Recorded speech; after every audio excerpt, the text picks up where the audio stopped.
kind of want to deviate from our normal sort of setup and set this up. You know, we typically do a lot of news, a lot of obviously political stuff, but let's consider this pompously political unsolved mystery edition, if you will. I wish I could have a mysteries. Yeah, insert a thunderclap right here, so it's that'd be cool. But there's a mystery that I found on the internet that has been baffling me for quite a while, and it's really interesting. It's the death of an individual by the name of Elisa Lam, and it's kind of an urban legend in a sense. It's kind of fallen into that territory. But what essentially happened was Elisa Lam in 2013, she was staying at a hotel in Los Angeles. The day before she was supposed to check out, she disappeared. She was missing. Come to find out, after about, I think it was about 2-3 weeks, they found her in the water tank on top of the hotel. After several complaints from patrons at the hotel that the water was coming out discolored and had a weird odor and taste to it. So individuals at this hotel You said taste? Taste. Exactly. The water was contaminated with her body and had been that way for about 3 weeks. They finally went up to the roof to investigate and found her body in there. The thing about it is, they found her clothes had been removed, but there was no signs of autopsy. There was no signs of struggle. So she climbed into the water tank herself. The last place that she was to be seen is where this video comes in. And this is where it gets interesting, is that they're saying that perhaps it was an incident of bipolar disorder based off of the weird behavior of her in the elevator in this video. So if you'd like to go to the video and give this a watch. So here we have her in the elevator, Scott, and she just looks like a normal person. This is Elisa Lam. This is the last time she's been seen, by the way, before finding her body. You see her, she's looking out of the elevator in a weird sort of fashion. She's kind of hiding, doing weird things. This is where some people have speculated that perhaps it was that she was on some sort of ecstasy, some sort of hallucinogenic drug or something like that to influence this sort of behavior. Some people speculated that it's schizophrenia that just manifested randomly. But you see her poking out like she's hiding from somebody. And then she's, pops out, looks around, gets back in the elevator, and she's like, almost like she's unsure of what's exactly taking place. She looks drunk. Yeah, she looks like she might be under the influence of something. Like very deliberate movements, very rigid. I'm going to get to that in a second once the video's over. But, so, again, why is this elevator not closing yet? Because she hit all the buttons or something, if I remember correctly, or she's about to hit all the buttons on the elevator.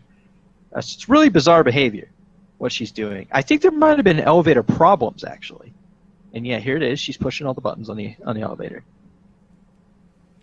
I think the elevator was malfunctioning, and then that's probably part of the reason that might explain away some of her behavior here.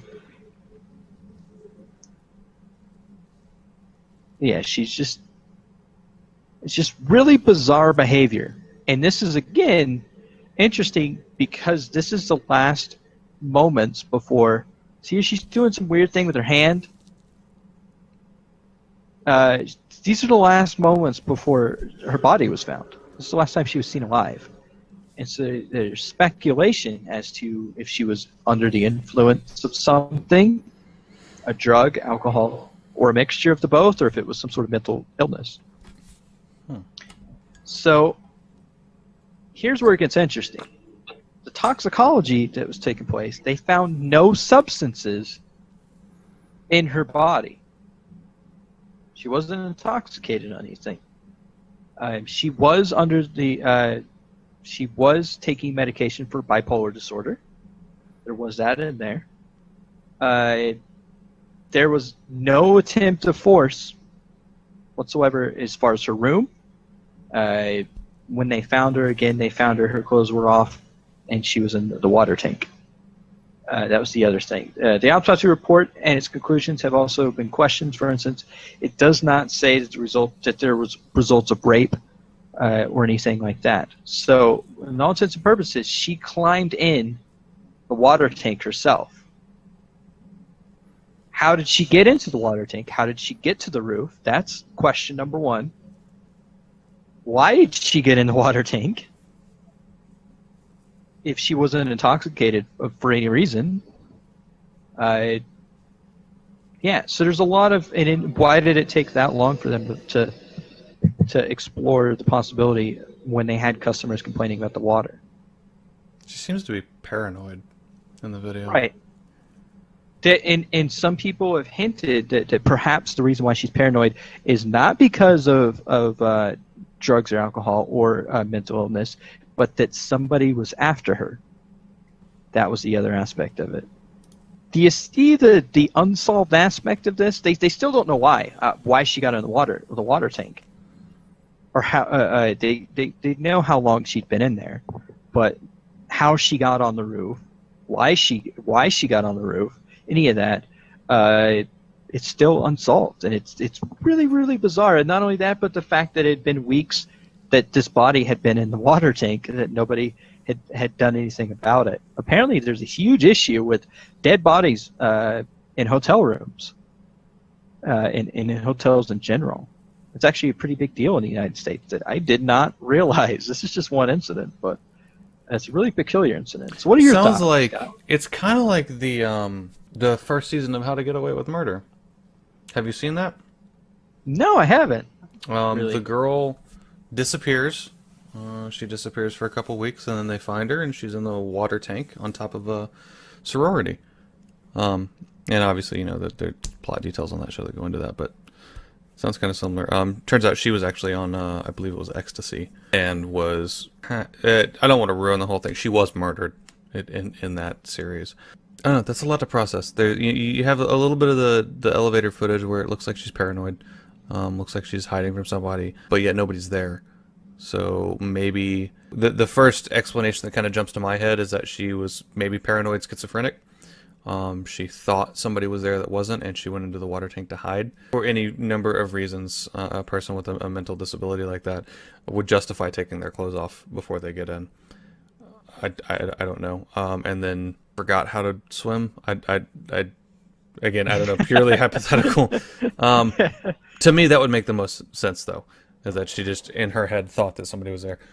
The video also does look like she was on drugs. I don't know that I would believe the toxicology report, especially if there's a lot of back and forth on this. Maybe some type of cover-up is what they're hinting at. If I were to go with that, I would definitely throw out the toxicology report, because she clearly looked like she was on something. I mean, she looked like she was petting the air, which I don't remember what movie it was, but petting the rug, where they took the jimmies or whatever it is, and then in order to keep calm, he had to go against the meek rug and just keep petting the rug while he was high. That's what I thought of when I saw that. To get him to the Greek, was that what it was? Yeah, that one. So, I mean, it looks like there's drugs, and I could relate to some of the movements she was making when she was drunk, because I've been that drunk before, where I have to pay attention, really pay attention where my feet are going, and, you know, it's just, or maybe 1-2 movements. There's just, right. There's a lot of ways that video could go. Now, of course, there is the aspect of that she is bipolar. I mean, that she was on bipolar medication. And that this sort of weird behavior, could it be some sort of manic state? Who knows? But the thing about it is there's no real clear consensus as exactly.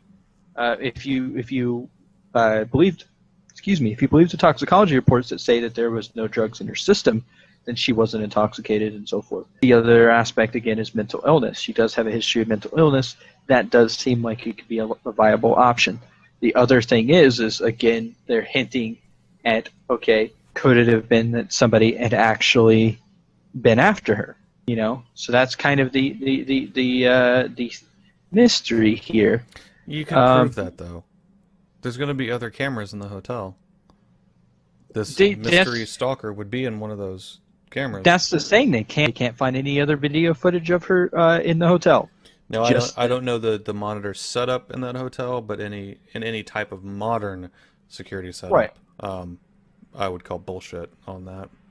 Now, the way, of course, they do have references here to the How to Get Away with Murder I guess that they copied that idea. Also in the show Castle, they mimicked her story as well. I did read on that. Let's see here. Elevator video. I'm going to kind of read off of what the Wikipedia says. Another week went by without Lam being found. On February 14th, the LAPD released a video of the last known sighting of her taken by video surveillance camera on February 1st. So from the 1st to the 14th. It drew worldwide interest in the case because due to Lam's strange behavior and has been extensively analyzed and discussed. At the start, Lam, okay, so it's talking about the body language. Okay, body language specialist believed that she was on some sort of ecstasy or party drug. When her bipolar disorder became known, the theory was that she was having a psychotic episode.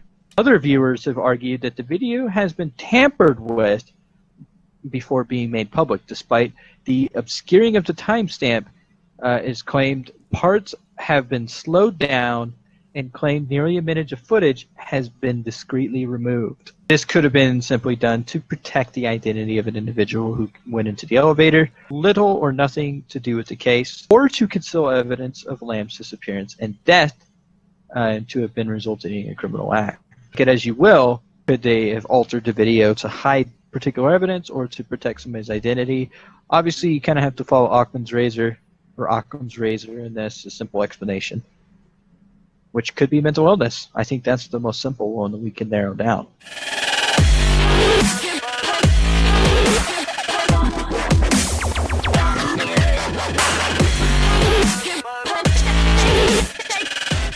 If you like what you see, be sure to check us out on Twitter, Facebook, and our page polypompous.com.